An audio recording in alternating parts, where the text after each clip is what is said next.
Trans Ova began in northwest Iowa. I originally started in a veterinary practice there, but really had desires and passion for animal reproduction. And it began there with my original partners, Daryl Funk and Diane Brook, who I'm proud to say are still part of our business today. We began with just 3 of us, although over the years we've grown to over 100 team members that are very, very important to what we do and how we serve our clients today.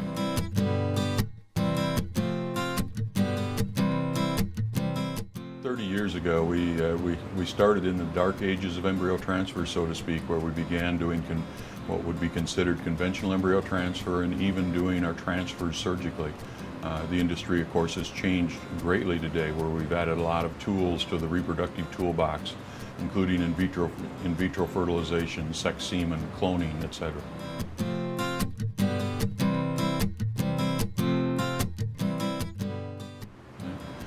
Trans Ova's clientele has been both beef and dairy producers, as well as some entertainment breeds, as well as such as bucking stock. But principally, we've worked with beef and dairy producers from across the Midwest.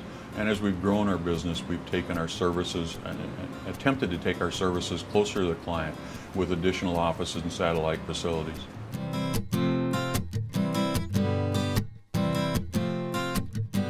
Well, the industry has really reinvented itself, so to speak.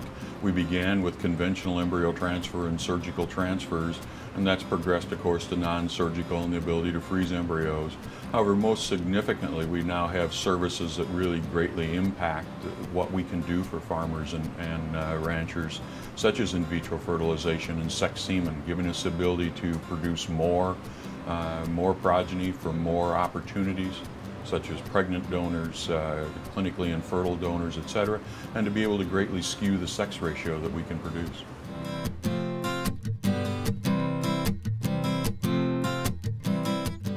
Well, IVF, and particularly with sex semen and the reverse sorting process so that we can use any sire, has given our dairy producers a large number of opportunities. Not only the ability to be able to skew the sex ratio to 90% female if they so desire, but really the opportunity to be able to harvest embryos every 2 weeks, the ability to produce from both clinically fertile and clinically infertile cows, and even using it in pregnant cows, for example. All right.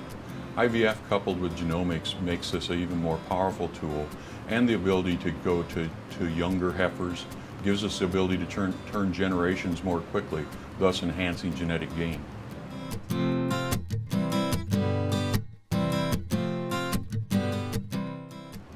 We've actually been performing IVF procedures for quite some time now.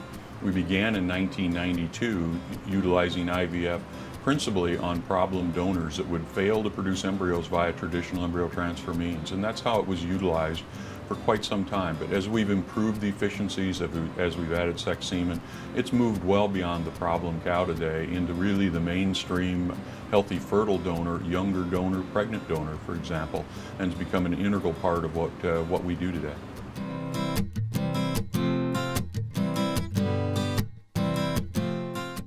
Well, the process of IVF that I think is appealing is really a couple of things.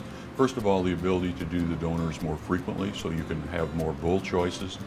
We will harvest oocytes from the donors every couple of weeks, and so it gives more opportunity and more output. But furthermore, it gives them more opportunities from the number of times that they can do the donors, in terms of whether it be younger and juvenile heifers, to the pregnant donor, to the problem cow, etc. It greatly enhances the amount of harvest one can have while keeping the cows on schedule, because the donors can be bred back. They can calve on time, which is important to our dairy producers. Usually we will collect any time after we have diagnosed pregnancy, which is usually around day 30 via ultrasound. And we can generally harvest up till day 90 of pregnancy. Some donors may be a little, we may have to stop a little sooner. Other donors we can maybe go as long as 150 days of pregnancy and still be able to harvest oocytes successfully.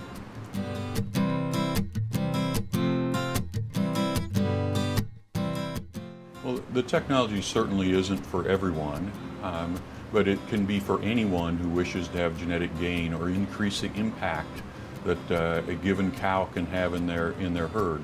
Whether it's a small producer with a few cows or large producers with many cows, they really have equal and open access to the technology that we provide, from embryo transfer to in vitro fertilization, etc. So while it's not for everyone, it certainly can be utilized by anyone in the industry that wishes to have greater impact and genetic gain in their herd.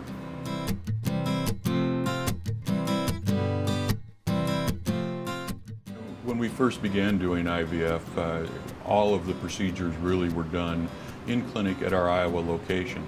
However, as it's grown in popularity and the number of donors and the number of clients that wish to utilize the service, not only the client's desire, but our desire has been to take it closer to the farmer, so that they don't have to travel as far, so they don't have to take lactating cows and move them around the country. So we've set up additional sites and centers, as well as satellite facilities where we can go and harvest oocytes from donors on a given day.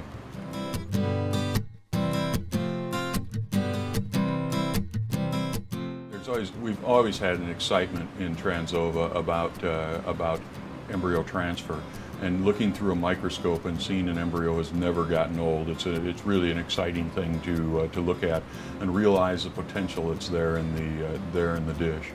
But embryo transfer, coupled with our need to be able to feed the world moving forward, by 2050 it's estimated we'll need 2 times the animal protein, and we need to produce it in a sustainable and efficient manner. And so really those two things together, the combination of the excitement we have about the technologies today, but the opportunities of how we'll use them in the future and feeding the world, are exciting.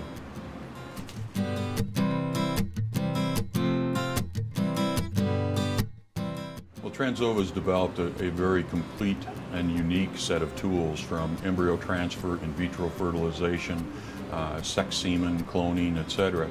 And so really our focus isn't as much on what brand new things are we going to come with, but continuing to refine the tools that we have, and continuing to further work with those so they're implemented and we harvest the value that we even have today.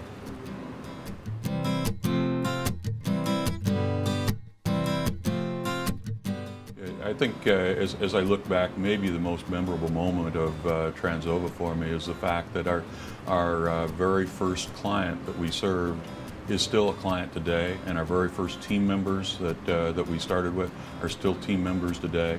So I think the relationships and things we've developed over the years, and the team members and things we've had, and client relationships, are probably the most memorable parts of Trans Ova for me.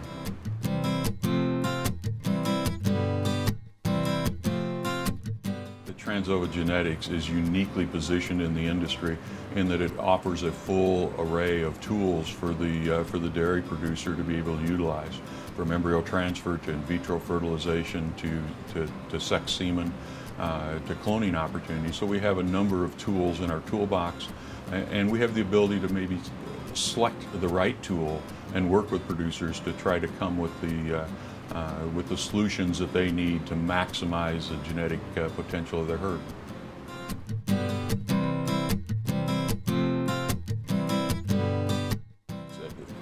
Over the 30 years, it's really been an enjoyable journey. When we began, we wished to position Trans Ova with the ability to bring on new technologies because we thought the industry would reinvent itself. And certainly we've seen that. And the new technologies aren't always easy, and they aren't always for the faint of heart, but we've had a lot of fun, and we've brought a lot of new things to the marketplace and to clients, and the relationships and things we've created over the years have really been priceless to us.